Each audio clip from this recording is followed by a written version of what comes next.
Welcome to DMW Music. We've got a great panel we're going to kick off with here.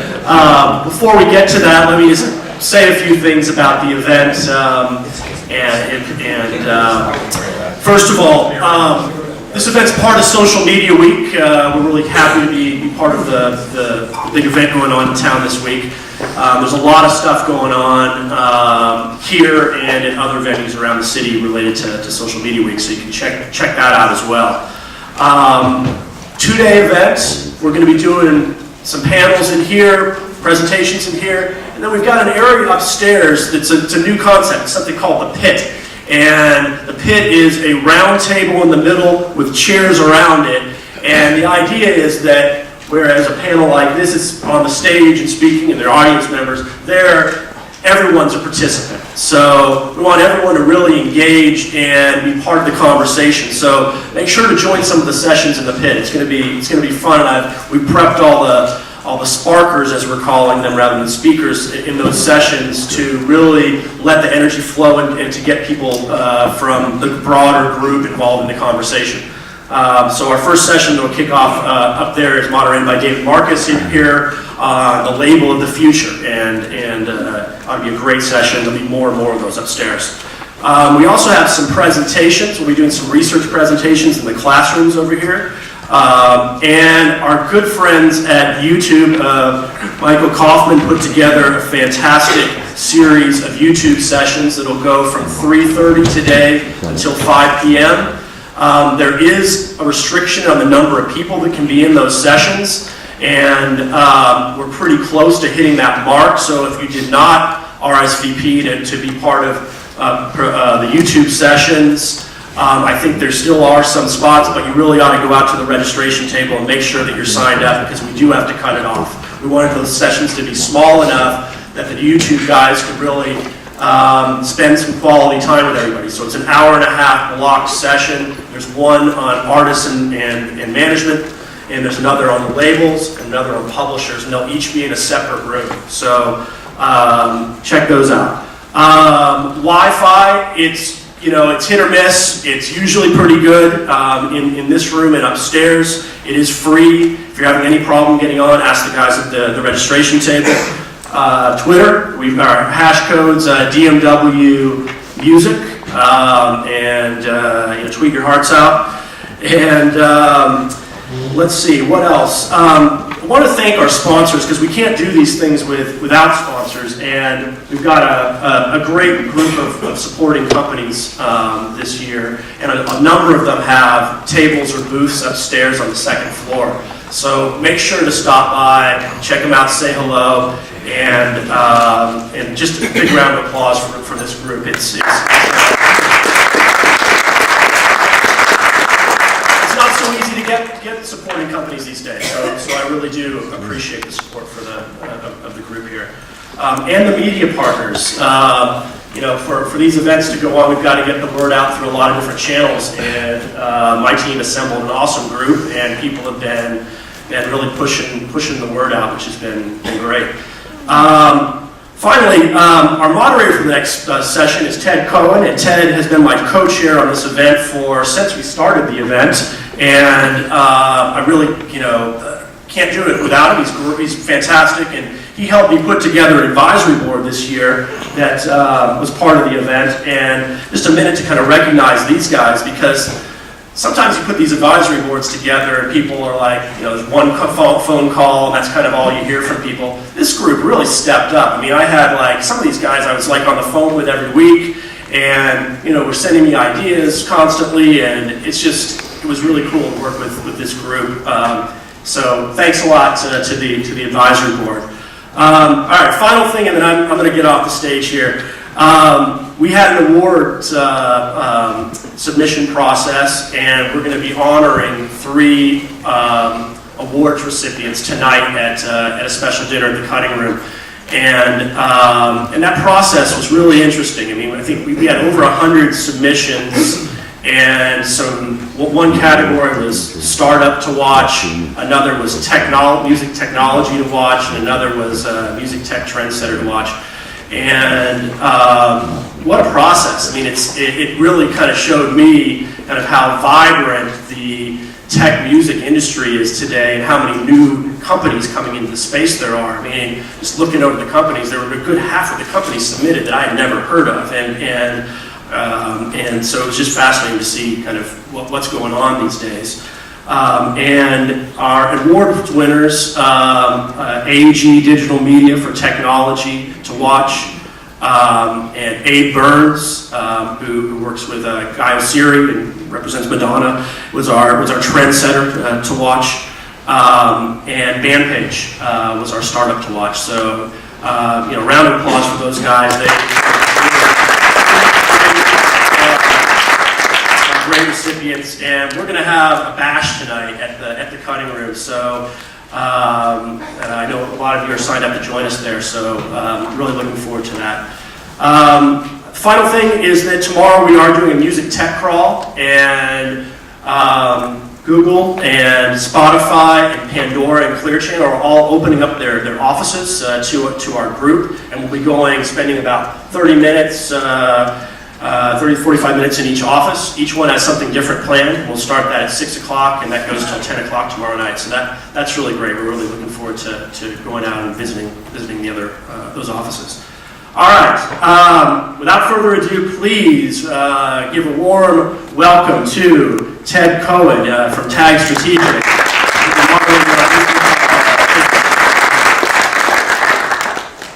Good morning, everybody. Are we awake? Yes. So, the idea today and tomorrow is to question, to challenge, to not just sit there and listen, but if you hear something either that you don't get or you don't agree with, go to a mic, jump up, and basically you've got some great people that are going to be on this stage and in the other rooms in the pit and in the classrooms. If you leave here, I always say this, if you leave here over the next 2 days and you haven't learned what you came here to learn, it's because maybe you didn't ask. So ask questions, challenge, and just really, you got some great brains up here to pick. This is a unique panel this year. I was looking at the lineup as we were getting ready, and usually every year we have a great group of people, but not as defined as this is right here. So we always talk about this being the State of the Union panel. We always talk, so what's going on, what's the State of the Union? I think we have a unique situation to literally start at the far end with Alex. These people each represent really defined verticals right now that are very critical to the future of digital music, the future of digital entertainment. And I'd like each of them, basically one by one, to go down the line and say from their perspective in the vertical they work in, starting with Vevo, with online music video, what is the State of the Union? How's the last year been, and where do you see the next 6 to 12 months going? Because beyond that, I don't think anybody has an idea. So why don't you introduce yourself and then... Sure. I'm Alex Kish. I'm Senior Vice President of Business Development and Business Affairs for Vevo. Vevo's been up and running now for just a little more than 3 years. So it's been an exciting ride for us. By all accounts, I think it's been an exciting time since launch and a successful one. For Vevo at this point, the next 6 to 9 months, globalization continues to be one key driver for us. So, we set out to continue to expand our footprint and launched in 7 additional territories this year. So we're in 10 territories around the world now, outside of YouTube. So that's on our owned and operated apps and website and the like. So that will continue into the next year. More flags planted, but maybe more importantly, also now really trying to grow those businesses and foster each of those businesses in each of those territories with a close attention to localization, local programming. And the other being just continuing to push our distribution out. So for the next year, I'd say the living room is really going to be a big focus for us. Mobile tablet living room is far and away the fastest growing part of the platform, while .com and the internet website remains important as sort of our core home. We're really seeing tremendous growth, on mobile and these extended platforms. So we just announced the launch on a Roku app recently. We expect to be far more active in the coming months in the living room, whether that's in the form of other over-the-top devices, gaming consoles, or many other ways to get into the living room and kind of extend that sit-back experience of viewing. So you're about 3 years into it now? Yep. Okay. Are you where you wanted to be 3 years into it? And what have been some of the challenges to get to where you are? And is it getting, I don't want to say easier, but is it getting calmer? Definitely not calmer. I'd say we're pretty close to where we wanted to be, I think. I think we're pretty ambitious. So from a global perspective, we'd probably like to be further along. The biggest challenge there has been on the publishing side, just securing rights, and especially in Europe. David's willing to work that out with you here right now in real time. We'll fix that. Excellent. We'll talk. Ken can negotiate it for you. But structurally, there's challenges in securing publishing rights in Europe. But as once we sort of established ourselves initially there, it's become easier and easier once we've been able to kind of tell our story about who we are. That's been easier, and I think in the next year we're going to see that accelerate in Europe and Latin America, and as we begin to look into Asia. I think from a monetization standpoint, we've had a lot of success, and I think probably even exceeded where we would. Where are you at on CPMs now? Because when you launched 3 years ago, we're going to create scarcity in a vertical where there was no scarcity, and we're going to raise CPMs. Have you achieved that target? I think we have. I think we've kind of stuck to our guns in terms of just sticking with music video as premium and not just kind of going to the lowest common denominator. So what is the average CPM these days? I don't know that I'm at liberty to say, but I mean we're What do you tell people? we're in the upper 20s to lower 30s. Okay, so you're pretty close to where for video. So I think we've been fairly disciplined about sticking with it. So initially the idea was to set these rates, and when brands come and say, yeah, I know that it's $32 CPM, but I'm going to wait it out, and you're going to prefer to sell the inventory than to go unsold. And our view is, actually we'll go unsold and wait it out, and that was a successful strategy for us. So we're a fairly short amount of time close the gap on that, such that at least in the U.S., we have been certainly close to sold out as the platforms continue to grow. So from that perspective, I think it's been a successful strategy. We've continued to generate a lot of revenue, and we've continued to maintain original brand partners and then grow the pie so that we're up to about 800 premium brand partners today. I think mobile has been a bit more of a challenge, and I think I think in the same way that the web was some years ago. It's just a little, the world of brands is still a little bit behind understanding the opportunity.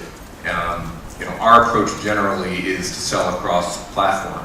So we're not selling mobile per se, but you do have brands that still are confused about mobile, and for video, it's actually a bit simpler in that, we primarily sell video, and video translates whether it's on a screen this large or on a tablet or on a television screen.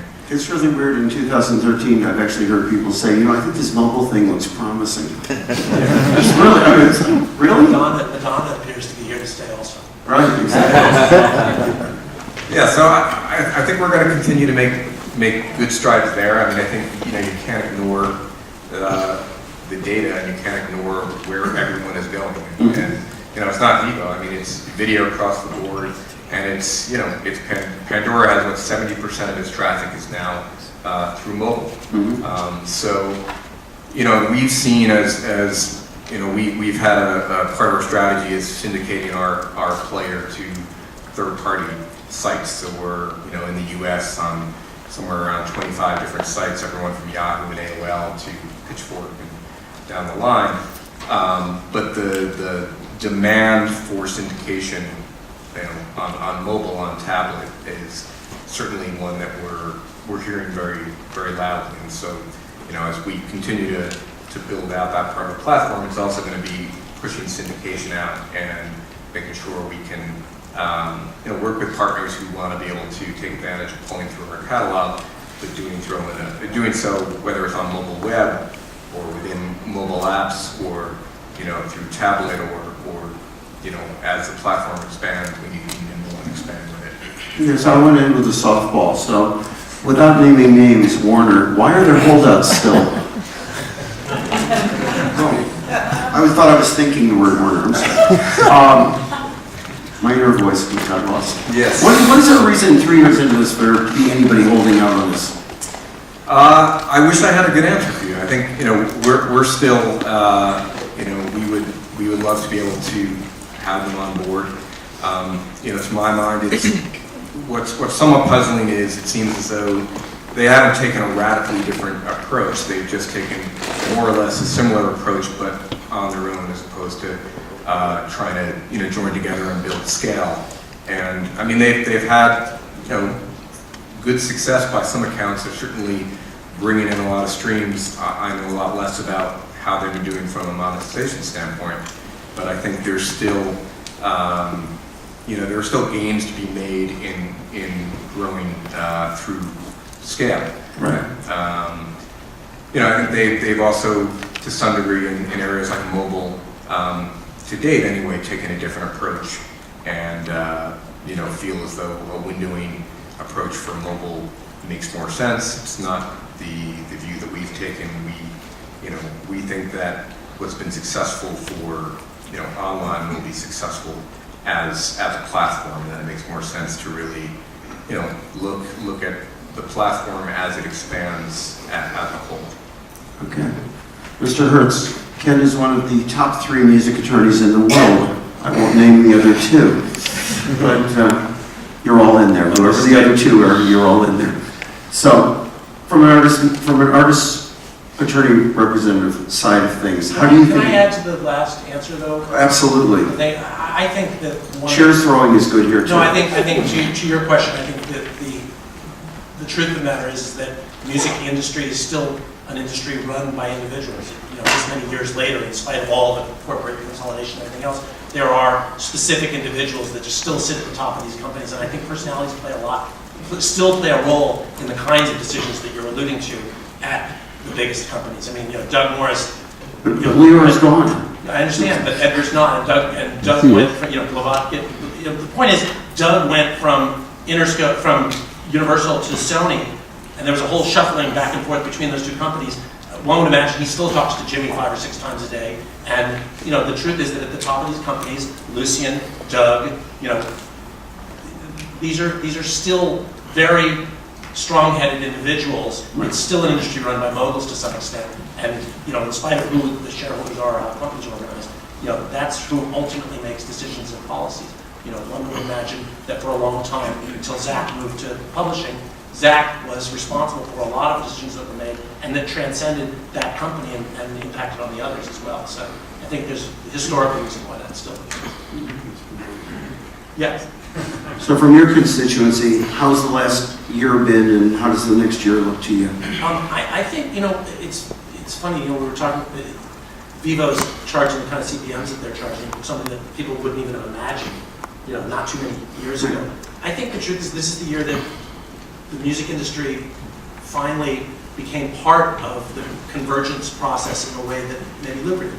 I think that convergence no longer is about computers and televisions or any of the old metaphors. I think that convergence is now film and television and music and advertising and retailing converging into what appears to be one much larger business. To give a couple of examples of that, we all talked for years about how for people that were really connected and really sort of leaders, innovators or what have you, that Best Buy was the showroom for Amazon. Well, this is the year that actually happened. We all joked about it and talked about it. Right. 3 years ago, Best Buy was on the top of their game, and no one, and you would have imagined that they somehow figured out how to survive. And now they're on the verge of bankruptcy by our accounts, right? And that happened almost, overnight. I think that, in the same way as we kind of tooled along with CD sales going and CD sales kind of stabilized, precipitous drops are what we're now seeing because it seems like all the Den and Pop and all those companies that were a lot like YouTube, years before YouTube, were victims of the lack of critical mass, not the victims of bad ideas. Right. So Vivo was a great idea 20 years ago. It's a really great idea today. And look at the kind of CPMs that they're driving. And, I think that what's happened in the last year is, I'll give you another example. Lady Gaga, Katy Perry, Beyonce, Britney Spears, and Celine Dion represent about, and J-Lo, represent about $2 billion worth of fragrance sales. Those 6 artists, right? That's extraordinary, right? They don't sell anywhere near that much, recorded content. And I think the fact of the matter is that we are now at a time when, Kohl's is all about J-Lo and Mark Anthony, and, Kmart is all about Sofia Vergara, and, celebrity and the value and the ability to draw a crowd for artists, for celebrities. You're seeing people that do what I do not represent just, recording artists, but represent Jamie Oliver, represent David Copperfield, or represent, celebrities. But if you're representing a music artist now and you're doing label deals, and the labels are seeing that the money isn't in the music, the money is in perfume, are the labels wrong to say if we're your partner on this, we want a piece of that? Well, yeah, but that's been this idea of the 360 deal. In other words, if I'm going to make you a celebrity, I'm going to participate in the income, regardless of where the income comes from. Right. It took record companies a long time to figure out that they weren't in the business of selling music. They were in the business of creating content that could be used to sell music. And I think what's gone on in the last year is that if you think about it, everybody's in that spectrum, right, of creating content, putting it into the media stream, and making money off it. The media stream was paid media, owned media, earned media, and social media. And social media was the kid at school that told you about an artist, right? That was social media. That was what passed for social media until really, just the last 10 years. 10 years ago, there was no Facebook, there was no iTunes. So in the last 10 years, you've got this remarkable phenomenon, which is now hitting critical mass. And social media has made all of the others impossible to value in the traditional sense. ROIs on paid media are evaporating. ROIs on owned media are largely evaporating. ROI on earned media is evaporating as well because earned media is starting to look a lot like paid media, right? In other words, you hire a publicist, everything reads like a press release. CNN fired all their investigative reporters. Nobody believes anything they read in the papers anymore. It all looks like advertising, And so social media is kind of sucking all the air out of the room. And the problem with social media is, as a result, you got all these advertisers with all this money looking at social media and trying to figure out how to turn it into paid media. And they're using a metric called a like to try and figure out what does it all mean, and a like is so... No, but when an advertiser tells you to like us, or an advertiser tells you to tweet about us, that starts to infect the social media stream to the extent that social media now has a very tough time becoming authentic. My father used to say sincerity is everything, because if you can fake that, the rest is easy, right? And that's the problem with social media is that, this whole idea, it has to be organic, it has to be authentic, all this... It has to be a conversation. Yeah, all this, exactly. It's a conversation. You're having a conversation with your We're family. talking about macaroni and cheese today. It's a conversation. Right, but the other thing my dad would say is if you're trying to make an impression, that's the impression that you make. And I think that's the problem now, is that that's the world that we live in, is where everything's marketed. They're going to market on the inside of our eyelids that they can figure out how to do it. And that's the problem, is that none of it seems to stick as a result. And so, you know, his $32 CPMs is because his customers are engaged. You know, I think you have to look at it every day, like, are we doing too much of it, are we doing too little of it, are we getting in front of them, do people really care about it? You know, I mean, So as the artist representative, what do you want out of this for your constituency? for who? For who? For your my artists, clients? for your clients. What do I want out of what? Out of Vivo, out of music, out of fragrances, out of all this. I mean, I want to cut everybody out of the middle. I want to be talking to, I mean, if I'm an artist, I want to have a sincere, authentic, direct relationship with as broad an audience as possible, and I want to be able to, you know, take advantage of my relationship with that audience and figure out how to, you know, if I'm an artist, I want to continue how to get my art out there as broadly as possible, not have to worry about how to pay my bills. are the deals getting more transparent? Everything's getting more transparent. I think there's a tyranny of transparency at this point. I think that you can't lie about anything. You can't, you know, you can't pretend. You have to, you know, I think everything's becoming more contrived, and to a large extent, I think everything's becoming trite. But I think that, you know, I think everything's becoming more transparent. It's just the nature of connectivity.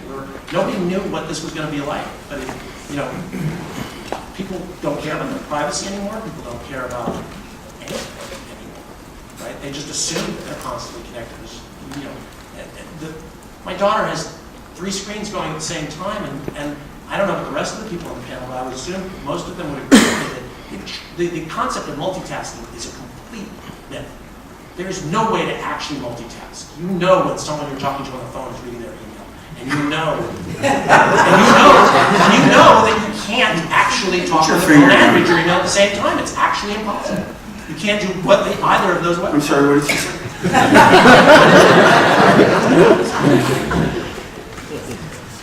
So, David, someone else on the panel who will remain nameless inferred that publishers are the problem. I can't say who because it would be divulging their confidence. But where's publishing now? Is it better? Is it in terms of? Are you easier to do? Are you a kinder, gentler organization? I think that. And what did you say? Just to make sure everybody knows, because you don't want to read bios in the dark right now and multitask. So talk a little about you're David Israelite. You run the. So I run the trade association, the national music publishers that represent music publishers and songwriters. And I think the historical periodization of the music industry, which used to move in slow blocks of time, so from the advent of recorded music when there were 2 different copyrights, and of course the music industry used to be only publishing until the advent of recorded music, you now have these 2 separate copyrights. They're regulated by law completely differently. The practices are completely different. And since that time, it moved very slowly. So there was a vinyl period, a cassette period, a CD period. And now we're moving very quickly. And what I'm optimistic about is I think we've left the period, which I'll call the theft period, where the music industry was obsessed with protecting old business models, stopping theft of music. A lot of the consumption was unlicensed, unmonetized. And we've entered into a new period now where really the game is all about figuring out how to monetize legal digital music sites. That's really what this is all about. And the challenges that we have from the publishing perspective, number one, there is a licensing problem. Licensing is completely broken.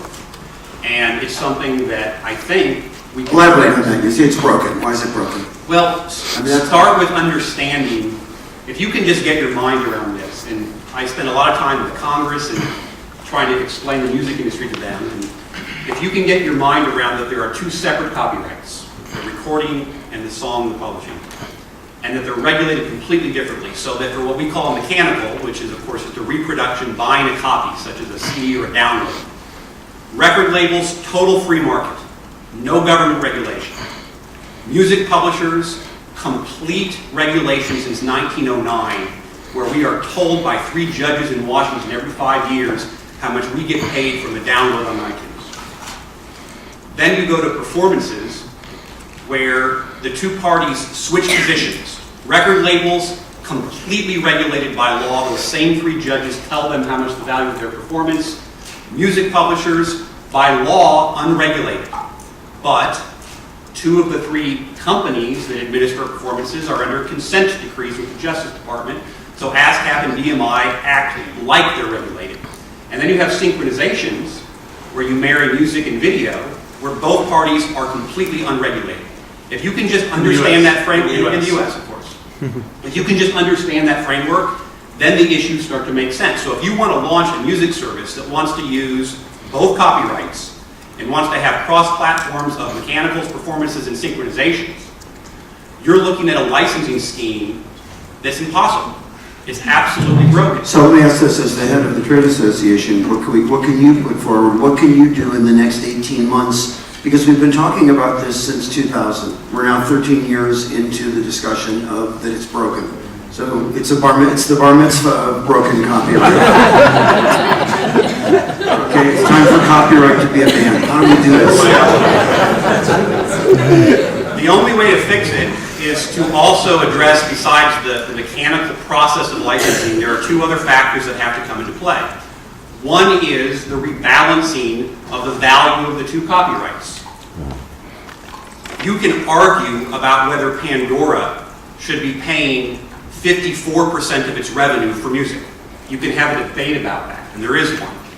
What's indefensible is that 54% is divided 50% to record labels and artists, and 4% to songwriters and music publishers. And part of the problem with fixing licensing is introducing some market element to the process. That's why you're seeing publishers leave ASCAP and BMI for digital licensing. It's because they want market balance. So you've got to introduce some semblance of a market balance in exchange for fixing the way that the licensing process works altogether. I think it absolutely can be done. It's just a matter of figuring out how to do it in the right way. And in fact, the Digital Media Association, DEMA, which represents a lot of the digital music companies, and NMPA have largely agreed on what to do. We actually have a solution mostly for the licensing problems. It's just a matter of... And what is that solution? Basically, on a high level, just articulate a few. On a high level, what you need to do is have aggregation of smaller copyright owners, but yet still keep the elements of the ability to have choice and have market forces and things like that. So for example, right now with the performance space, you have 3 PROs, ASCAP, BMI, and CSAC. ASCAP and BMI control an enormous percentage of the marketplace, and because of that, the Justice Department comes in and says, we've got to regulate you. Well, what if you had 4? And what if each of them had 25% of the market? Would the government leave them alone so they could negotiate in a marketplace? Because if so, as a digital company that needs those types of rights, it's not that difficult to go to 4 places and do 4 deals. That's the But type of... baseball is 100% and they have an exemption. Sure. Why is that, in fairness though, why is that better? Why, I mean, we're the only country in the world that's come up with this solution. Why wouldn't it make more sense to have one sort of quasi-governmental performing rights society and every publisher be administered by one quasi-governmental entity that actually had no financial agenda? Because my exact point is about the market forces. If you were to ask publishers to buy into some type of government-sanctioned entity that does the licensing, if they had to give up market power, there's no way they're going to want to do that. They're absolutely not going to want to enter into a system. I mean, if you look at Europe, where you tend to have in each country one body that does all the licensing for a particular type of use, whether it be mechanical or performance, you see a bureaucracy, you see a cost, you see no market forces. And so if you're a rights owner in the United States, you're never going to go for that. Of course, but meanwhile, the big performing rights societies offer up advances. They offer up, better terms to individuals to get them into their catalog. You've got companies like CSAC that are out trying to basically put themselves in a position where they can shake down, networks and advertisers. I mean, it seems. But that's market competition. No, of course, but it's not necessarily good for the publishers. It's not necessarily good for the songwriting community. If one artist sucks a whole bunch of cash out of one performing rights society, or the performing rights society decides to take a larger piece off the top, there's no... That's completely... But is that because of their value? It's missing the point that if a performing rights society can only get 1.7% of the revenue from Pandora, and they have no recourse where they can say, that's not a high enough rate, we'll say no to you. If they can't say no, then that's a broken system for the songwriter. And that's the problem. So when you say getting to more equality, you're not proposing 50-50 though, right? I think it depends on the use. Take synchronizations in a commercial, for example. If a TV show or a movie or a commercial wants to use a recorded song, they have to negotiate with the label and the publisher. That money is split 50-50. Why? Because both parties are in a free market and both parties can say no. You look at mechanicals, where record labels are in a free market, publishers are under a complete compulsory regulation, and a $1.29 iTunes download, you've got 82 cents going to the record label and 9.1 going to the songwriter and the publisher. The reason for that disparity is because one party is not regulated and one party is. So while 50-50 may not be a magic number, there may be some, you can have a legitimate debate about it. What's not defensible, and I challenge anyone to try to justify this, is a split like Pandora has of 12.5 to 1 between the two copyrights. That's a broken system. And if you're a songwriter, you can understand why you wouldn't want to be part of a government-regulated body that results in you getting one of the 13.5 cents that goes to music in terms of how a company like Pandora operates. That's why you're not going to get voluntary licensing reform if it doesn't also involve some sense. So what's being done? There's a So historical what's legacy being too. done? It's not accurate. There's a historical legacy too on the recorded music side. The recorded copyright didn't appear when recorded music appeared. The recording copyright didn't even show up until 1972, and it was only intended to protect against bootlegging. Truth of the matter is that for years, radio plays music in this country. The recording doesn't generate any income on terrestrial radio, and the publishing gets paid on, theoretically, on every performance. And that's wrong. And you're absolutely right. It's the exact argument of why, for record labels, when they didn't have a performance right at all, in order to get one created, they actually made a deal, in effect, where digital radio started paying them, but terrestrial radio was continued to be exempted, and that's absolutely wrong. But that doesn't do anything to knock down the point that you should have some parity between the copyrights when it comes to monetization, as you should in broadcast radio.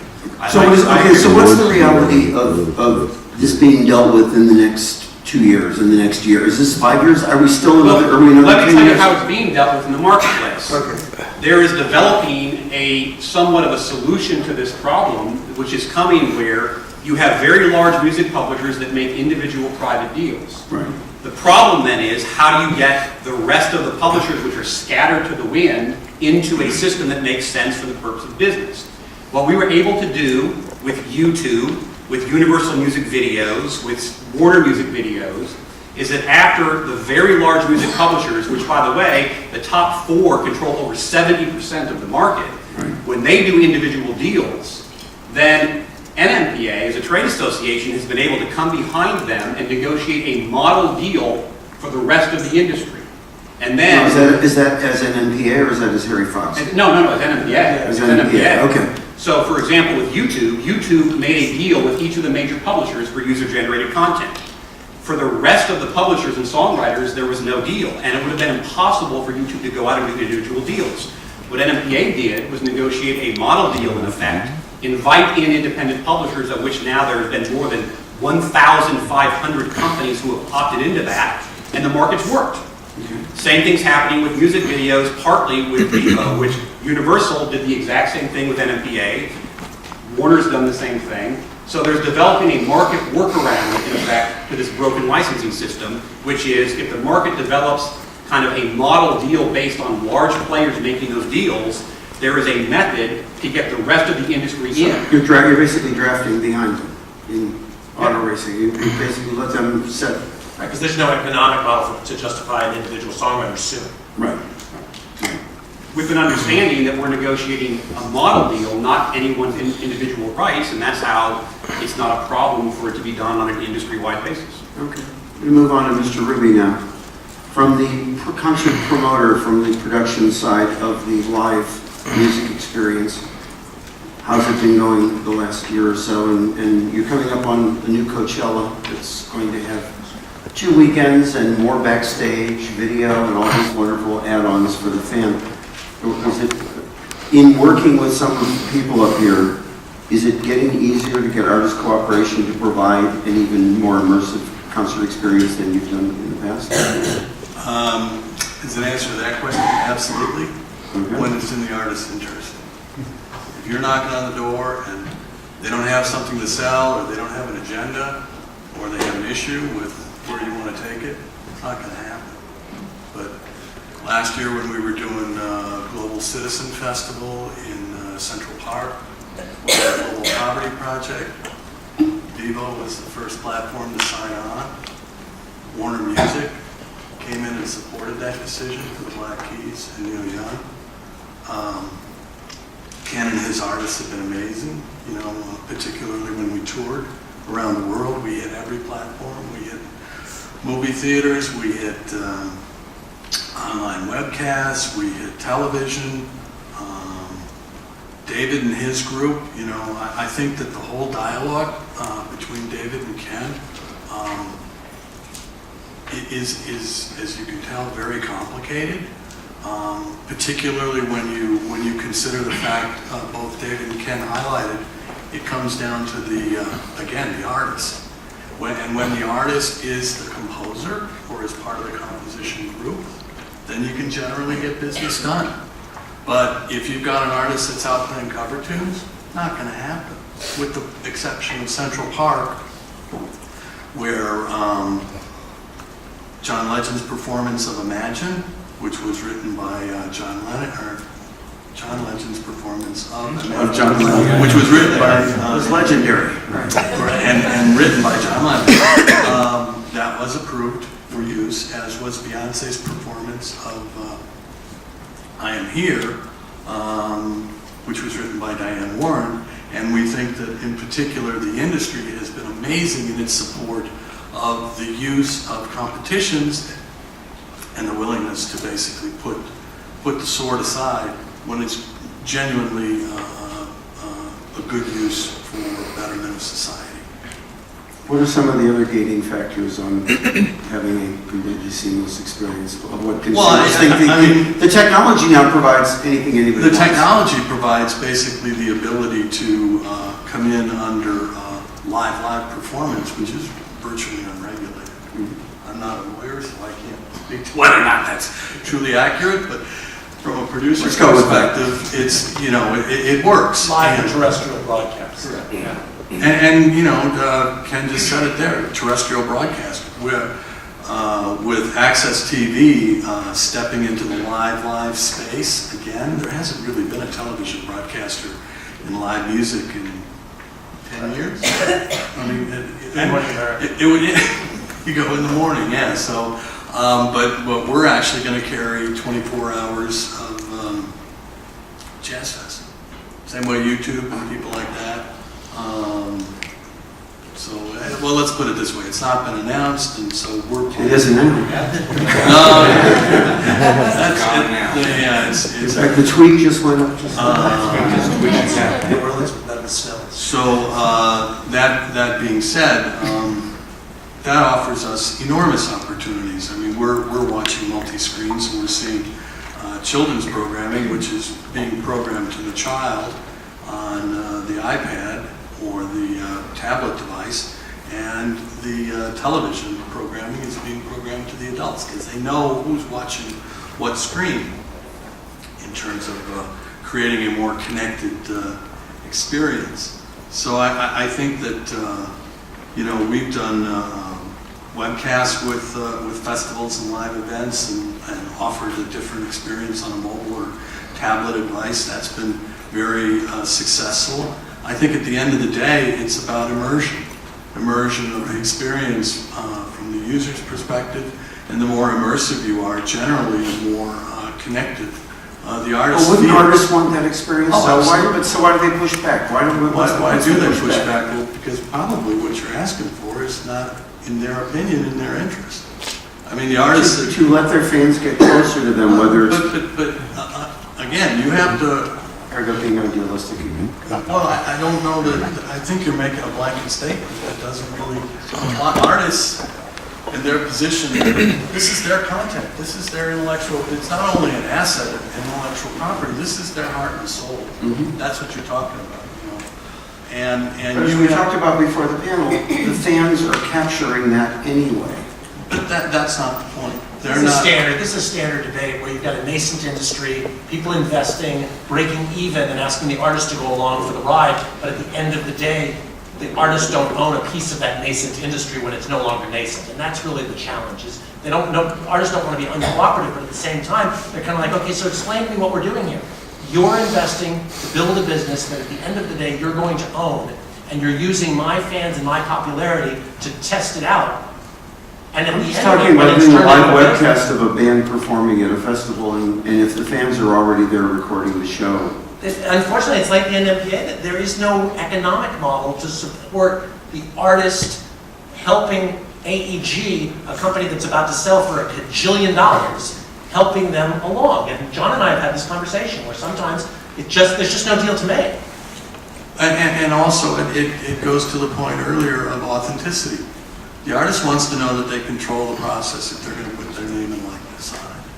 And to the extent that the fans bring their mobile phones and things like that and capture it for their own use and share it and tweet it and stuff like that, that doesn't have their name and likeness on it. It doesn't say that my team put this together. If you look at Beyonce and what's on HBO right now, that is her story told by her as a filmmaker and an artist. So I think that, we were early into 3D because it was a use of a new technology, at least new to digital cinema, and that it created an immersive experience that will.i.am was so captured with that he spoke to the audience. He spoke to the audience, in Staples Center that night. He spoke to the audience live in the movie theaters. It was the first 3D ever transmitted live.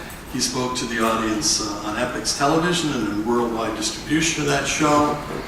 It went out everywhere, and he was extemporaneous because he was so immersed and involved and taken, touched by that experience. So I think you have to pick your spots. I go back. You're touching on the 3D. Okay. Give me once. Okay. We shot Jazz Fest last year, and we were talking to Neil. Mm-hmm. He closed on a Congo stage, and we wanted to broadcast that live. And he said, I got a new band, and I don't want that broadcast live. And so what do you say to that? You say, hey, I get that. I get that you're uncomfortable with that, and that in essence, the benefit of a YouTube broadcast doesn't warrant the risk of, these are new guys who were probably not in the groove at that time. So you have to respect the artist and their consideration. They don't even have to consider these things, But generally, we get good consideration, and with respect to the fact that a lot of these songs are written by different people, you have to use editorial so that you're working with controlled compositions as opposed to covers. Mm-hmm. So Marty. Yeah. I've got, this is my 30th year in digital, but I started out on the road with artists at Warner, if you remember Bob Bergera. And it was all about artist development, it was all about getting the artists out on the road and helping them create a career. We're now in a situation where artists are told, don't worry about selling your music, you're going to make it up on the road, you're going to make, all your money is going to be out there in live performance and merch and fragrances and all this. You've been around at least this long. How's the transition been? Is it a good living for the artist now? It's interesting. I was thinking as I was listening to everybody speak. I'll give you a perspective. I look after Ed Sheeran, which I think is a really good story. It's a kid who figured out how to use the social space to build a career before getting signed to a record company. And a year to the day that he played the Mercury Lounge, a room that holds 250 people, he played Radio City, which holds 5,500 people. Those stories are happening more frequently. The artist development process is on an accelerator, partially because everyone's having to get a little bit more creative about how they make money. I do agree, Ken was talking about the social space and the multitasking.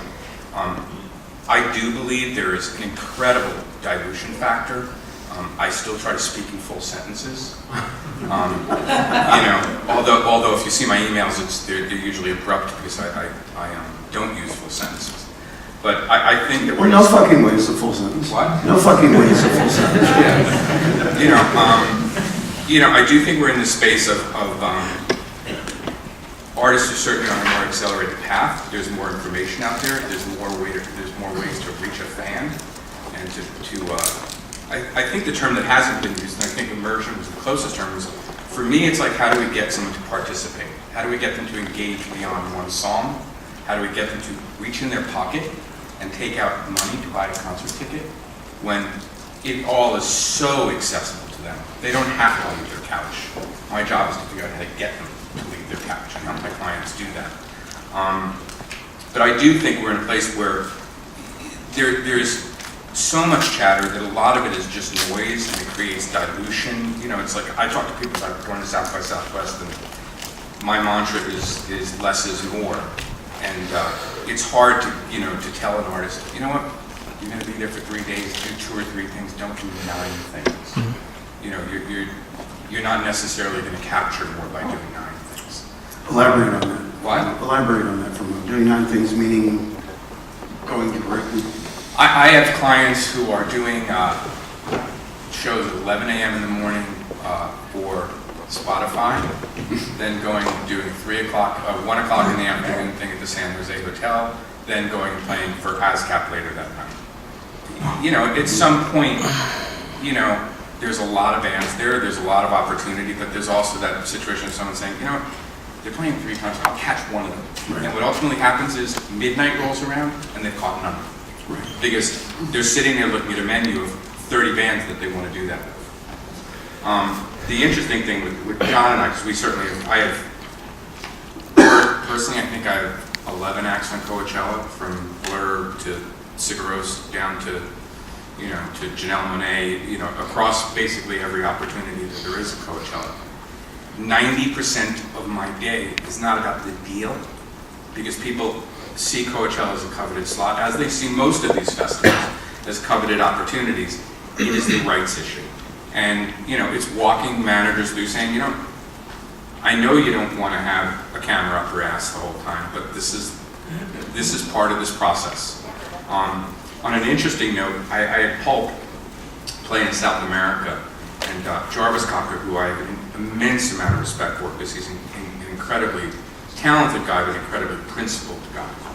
And we had the same situation. We were doing some dates in South America, and there was live streaming going on. But when you threaded through whatever, and I can't remember what the name of the company was that was handling the live stream, when you threaded it through, it threaded back to basically a Rupert Murdoch company, which Jarvis personally had an issue with. And I think each artist, just like, whether it's a product they don't endorse, it was an incredible dance to figure out how to get to that place that my artist's integrity, which is what I'm hired to protect, was workable, and the festival was able to look at it and go, okay, you know what, we have an alternative solution. Can we work with less songs, and can we figure out another way to do it, so at least we don't lose an entire content play and deprive the fans that aren't at the gig in Rio de Janeiro or wherever it was, the opportunity to see Pulp. And we were able to do that, but it was literally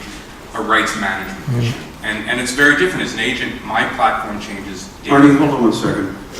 Barry and Marty are out of order, so whoever's tweeting, quoting Barry is all these great things. Barry will have great quotes, but that's Marty Diamond there, so whoever's tweeting. So far, or you guys can switch seats, but so far, Barry's lips haven't moved and he said some brilliant things. I just need to address that, I'm sorry. Continue with the But no, I think that, we have a responsibility, our responsibility as agents, and I look after Coldplay and Franz Ferdinand and Sigur Rós and Blur and Hudson Taylor, who started busking on the streets of Dublin, and it's kind of how I found them in terms of they built such a great social space that you could find their music. But a lot of it now is rights management. It's the discussion of what bands are comfortable with and what they're not comfortable with. I think Neo saying, I have a new band and, not sure I want to be under every eyeball imaginable is a fair ask. I think when a band is sitting there and they have a problem with a corporate sponsor, which still rears its head, there's a generation that Ken brought up a good example of we're involved in all these platforms now, because it doesn't come up that there isn't a sponsor or something attached to something at this point in time. But those discussions are very much a part of my day-to-day work now. How do Not you- just how do you deal with what the that? ticket price is and what's somebody going to walk away with. If there's a corporate sponsor at a gig that, let's say it's a festival, let's say it's Coachella, and there's a corporate sponsor at Coachella, and you've got an artist there for some reason doesn't want that sponsor, they can't wish him into the cornfield. No, you can't. In Such why that's festival on reference. context, in festival context, a lot of it, you got to just accept it. You know what? Sigur Rós are playing Madison Square Garden. There are some amazing assets that come with playing Madison Square Garden because they have deals with several companies that have great reach. And we just had a situation where we have a fly posting street poster campaign in the context of our marketing mix. And Madison Square Garden, which is very much not just the promoter, but as a building, is very involved in every show that goes in, wanted to do a fly posting with Chase. And Sigur Rós just didn't feel comfortable with it. They were like, let's just pull back on that and we'll do our own fly posting. We don't really, we love the fact that they used our artwork and they were respectful of that. It's just not a comfortable space for Yancey and the band. And we asked reluctantly to some degree, because I would have liked the visibility. And that's the only thing that was core to me was like, is the visibility going to be really good? But we reluctantly pulled back because we didn't feel comfortable with that branding. However, other assets that are available to them is there's a huge Cablevision player that we can use as another asset group. So, sometimes it's just really being mindful of what the marketing mix is. For me now, the reality of finding music, and the guys that work for me and the people that work for me, it is amazing how quickly they are finding things. The accessibility of finding new music is awe-inspiring. As a company, my department had the best year we've ever had. We just did a joint venture with AM Only. We just started a record label. Yes, we're insane enough to start a record label. You couldn't do it worse. What? You couldn't do it worse. No, as an agency, we're trying to look at things very differently and grow our business on different lines than. But going back to the original question, is it a better state of the industry for touring artists now than it was 15 years ago, pre all this? In terms of, is it a better state? I think because you're not, the barriers to entry are completely broken. Right. It is a lot easier, like a band Royalty, they're just starting to take something to terrestrial radio. They've been on the road for the better part of 8 months now. There's, Well, and 10 years ago, you wouldn't have predicted it would be a festival. I've always been, as an agent, I've always been somebody who's been very aggressive, and Dan Weiner, who's one of my counterparts on the West Coast, called me up and he goes, I don't know how you start things so early. I've always believed in starting early. And sometimes it's hand-to-hand combat, and sometimes there's something that happens virally and you get some wind in your sails, or sometimes, like Willie Moon, you get an iPod commercial, and before a record is out, and you almost have to pull up your bootstraps and go. Right.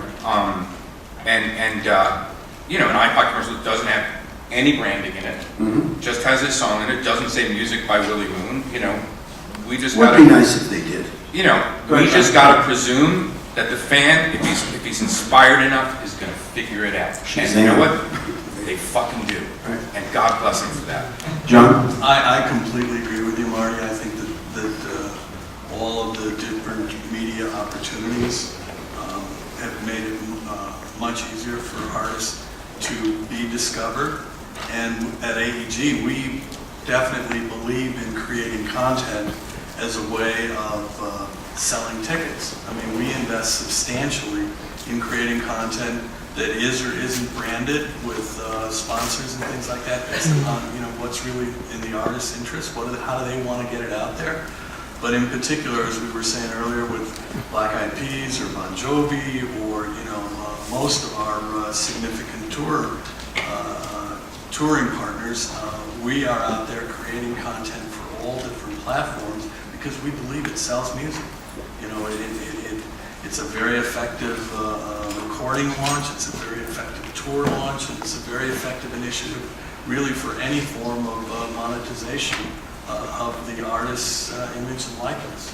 I think also, I think the other thing just is, certainly I'm seeing it with new clients, and I don't know if multitasking is the right word, Ken, but the skill set of the neighborhood who worked with a friend, made their videos, had somebody come in and help them design a logo. The skill set that I'm finding with clients now is so much more refined and so much more practical. You know, Right, but Marty, in fairness, you're in the yacht business. I mean, and what I mean by that is the lottery has gotten broader. It's easier to buy lottery tickets. There's more people playing in the lottery. There's more bands online. There's more stuff. But the truth of the matter is that Marty's still in the business of dealing with the lottery winners, not the lottery players. I mean, the fact of the matter is that his clients, you know, he and they are out shopping for yachts. But in some cases, some of them are out shopping for dinghies. Respectfully, in some cases, he's turned them into winners. Look, I'm not suggesting. Go ahead. I want to take credit for turning them into something. I'm there to help them facilitate. Right. But you've to recognized provide talent as early. much practical information as I can. And think some of there's lots more ways it to is guesswork. But you know, Ken's right. There is a sense that, you know, am I in the yacht business? No, but I'm in the business of something defined. We sign a lot of things that are not, don't have a record deal. But you always they don't have did. a publishing deal. We've always been that way. We've always tried to be proactive, and we try to help facilitate. And you know what? I think our batting average is better than most, but I think that, like any business investment, like Coachella or anything, is about creative decision making. I think we have the best team of creative decision I'm not suggesting it's bad. I'm just suggesting more people get to play the lottery now, so the lottery prizes have gotten bigger. But it's still about lottery winners. The odds haven't gotten bigger. And you do select some of the winning tickets. Yeah, we do. We get lucky, and it's Lucky all around, right? You know, it's lucky all around, and I'm blessed because when you get a band like the Neighborhood who have been so forward thinking and they're really young, it's a blessing where they've thought about what they're putting out there and how they're going to communicate before they ever got in the van and drove to the first date. We've done 75 dates plus with this band. They've supported God knows how many shows. They've now got a radio story going. The record's not even out yet. And the grace for me, because of the social space and every vehicle out there for them, is they've been able to hone their craft and go from being a good band to a great band. So that, you know what? That's when they get a shot at really winning the lottery. Because they've got the surface area to hope they go, you know what? I can buy 15 tickets. And you know, you mentioned Janelle Monnier earlier. We worked with her twice last year. You know, once for a recording for Nokia that was part of a Nokia Live series, and then also as part of Jazz Fest video. And in particular, as you said, she's an artist. You know, she's been around the block more than one time. It's probably harder to, in essence, come back. But her show is extraordinary. She's up there with a huge band. And just a great live performance. And the ability to record and distribute that is an important part of the next chapter in her career. And her team is amazing. You know, we're still waiting for a follow-up record. She's in the process of making a record. It's been a long time. But her team is amazing. They're so on it and so engaged and creative. And her value in this dormant period has probably tripled. In terms of, there's a cover girl deal, there's a Sonos, there's performances at the White House, there's a Coachella performance this year, you know, and it's just mind-blowing what her surface area is, you know, by smart management, I think smart agenting, and you know, I just think collectively her team is really, really on it. Okay. So Barry, you've got litigation in your title. Are you busier or less busy, and hopefully less busy? Are we approaching any kind of consensus? I certainly hope not.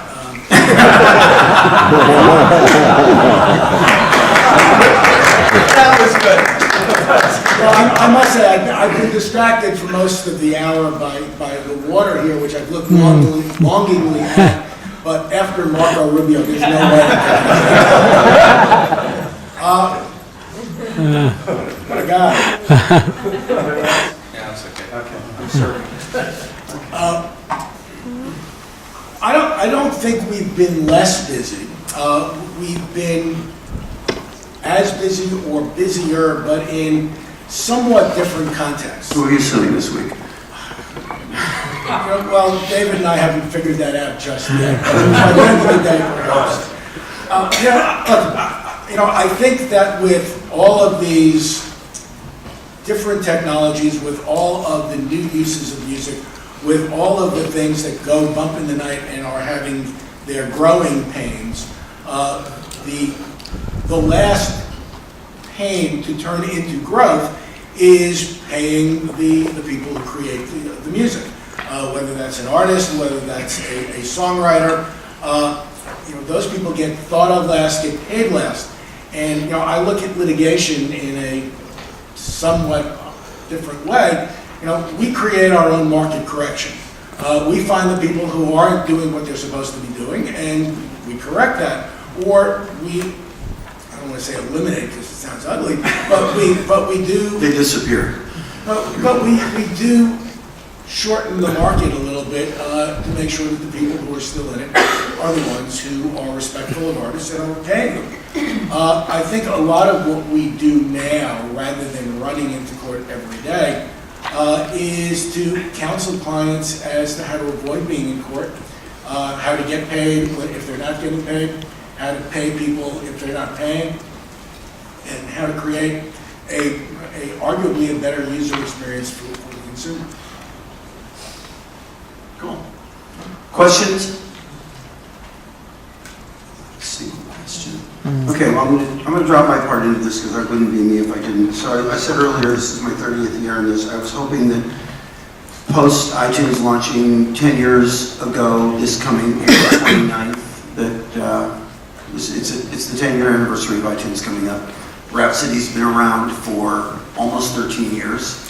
YouTube's been around for almost 10 years, 8 years? When is the YouTube? How long has YouTube been around? Nobody. It's very quiet. 05. 05? That was good. Okay. Bought by Google in those days. I was hoping we'd be further along than we are now, but I think we're getting there. I'm looking forward to if David could figure out how to fix broken copyright. I think that's probably the biggest issue that we talked about up here, because that is the impeding factor that we keep running into, not only in the U.S. but globally. But I think 12 was a pretty good year, and 13, actually, for the number that it is, looks like a good year going forward. I want to thank the panelists. I want to thank you all. We're going to do something a little bit different now. Alex has to be back at the office by 10:45, and I promised to have him off stage at 10:30. So thanks to everyone. And what? 11:30? Oh, what time is it? Oh, it's 11:30. Oh, wow, we were having a lot of fun. No, I'm sorry, 11:30. You have to be at the office at 11:45. Is that correct? That's correct. Anyway, so we're going to do this. We're going to do something different now. Who's never been on a panel that wants to be? I'm serious. You guys are all excused. Thank you.